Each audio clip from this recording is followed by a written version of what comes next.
Episode 8, Waiting for Jackson.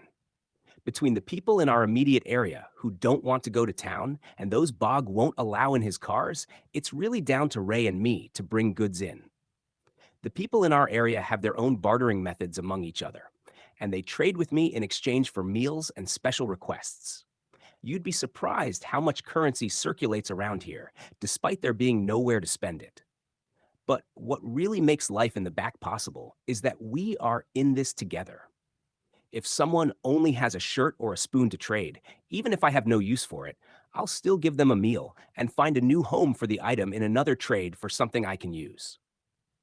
This is how we get wood for the fire and things to add to the meals. In reality, the main currency is water. I frequently hide water bottles both in my homestead and out in the mesa under bushes. It has been quite a while since the last rain, and everyone's rain barrels are empty. So we are living out of bottles now. Missionaries bring lots of it in when it gets dry, both in bottles and in large tanks in the back of trucks.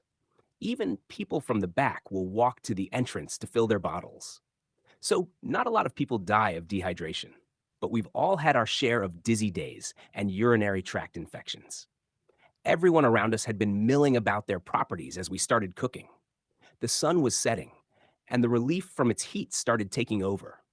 We both leaned back and soaked in the slight drop in temperature, allowing it to send that little chill up the spine as the muscles began to untense. I always ached after these trips to town. A few people began to emerge and join us, some bringing chairs, others dragging out various things to sit on.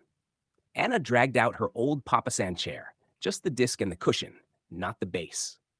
I always kind of wanted it. Most nights, I liked to lay blankets out and sit cross-legged for dinner, then lay facing the fire after. It felt good to stretch out. People brought their trash from the day to burn, and some came with goods to trade. In all, I received 2 bottles of water, an old notepad that had been used halfway, as well as a pretty cool old bone, the vertebrae of a feral horse, probably. If I had one weakness, it was cool bones.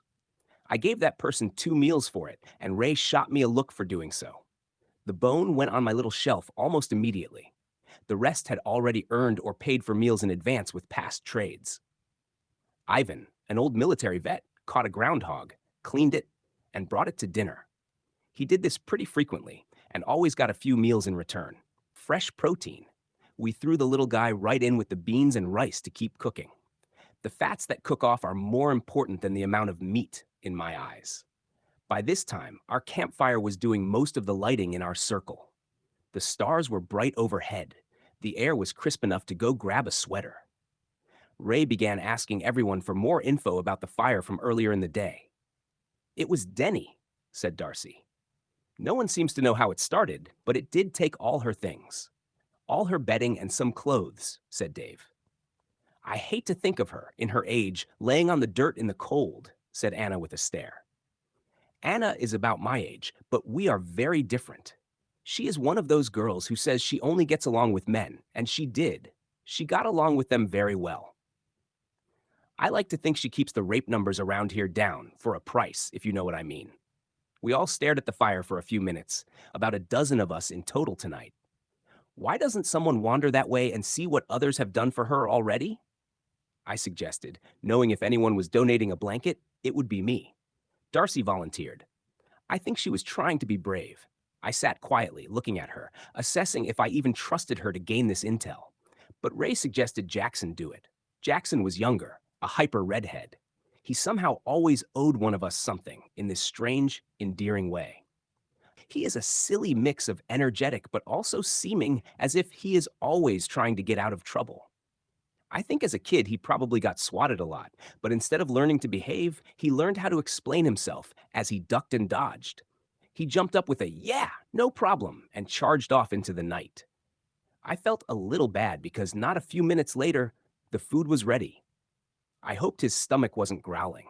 I took his bowl and made sure it got filled first with a prairie dog leg and nestled it in by the fire to keep it warm. The spoon sloshed the food as bowls were passed out.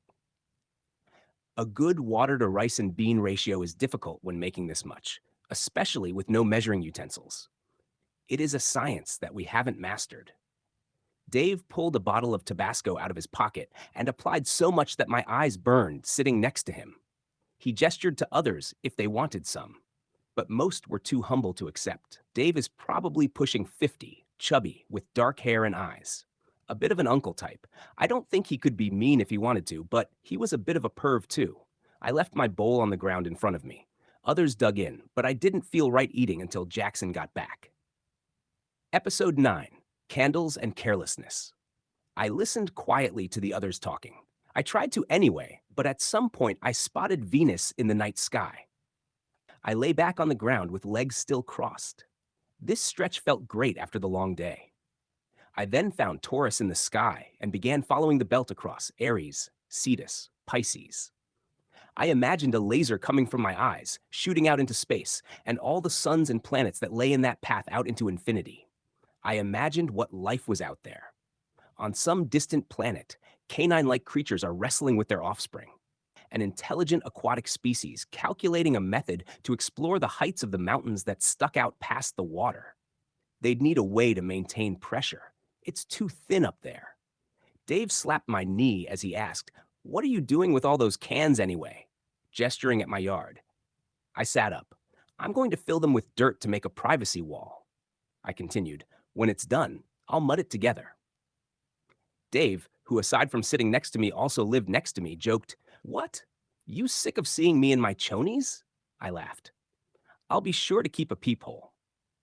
Darcy perked up and said, "Back home, there was this high schooler who painted a bunch of cans black and got some tubing and filled it with water, then used the sun to make her family a hot water heater." I stared for a minute. I liked that idea a lot. So he did it to heat the water for like a shower? Or did the water retain the heat and they brought it inside at night to keep the house warm? I don't think Darcy expected anyone to key into the idea that much and quickly shrugged and said she didn't know, pulling out of the discussion as fast as she got into it. After a pause, I added, "I'll trade a meal for one full garbage bag of cans if anyone wants to help me out with it." I sat contemplating and added, "And if they are dented, pop them back into shape first." There were mumbles as people were thinking out loud where they could get some. No doubt there were a lot floating around DeReg, especially because they couldn't be burned. The cold gave me a deeper chill than I was ready for, and my mind went to tea. I got up to grab my kettle and some water. I emerged from my hut as Jackson was coming back up the way. He stood with both hands out.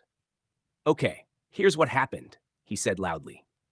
"It's not Denny, the old lady. Denise? It's some new guy."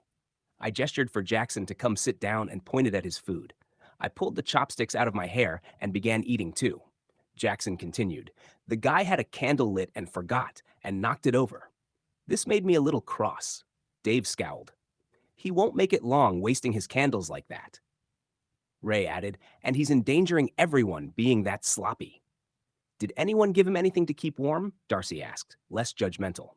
"Someone gave him a pillow, but nobody knows him, and they're kind of pissed off at him about it," Jackson replied. I scowled, then went and grabbed a smaller fleece blanket. It had a cheesy Christmas print on it, and I wasn't sad to see it go. "I'll donate this if someone wants to run it over," I said, holding it out. This time, John offered. He is also around the age of Jackson, and they were usually together. He had blonde hair and tended to eat his food fast. "Don't say it's from me," I said sternly, holding it out. The last thing I wanted was to be associated with charity. "I'm not mean.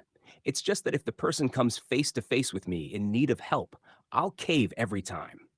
You just can't survive in a place like this, helping everyone else. You have to keep people at arm's length. You have to earn your own way."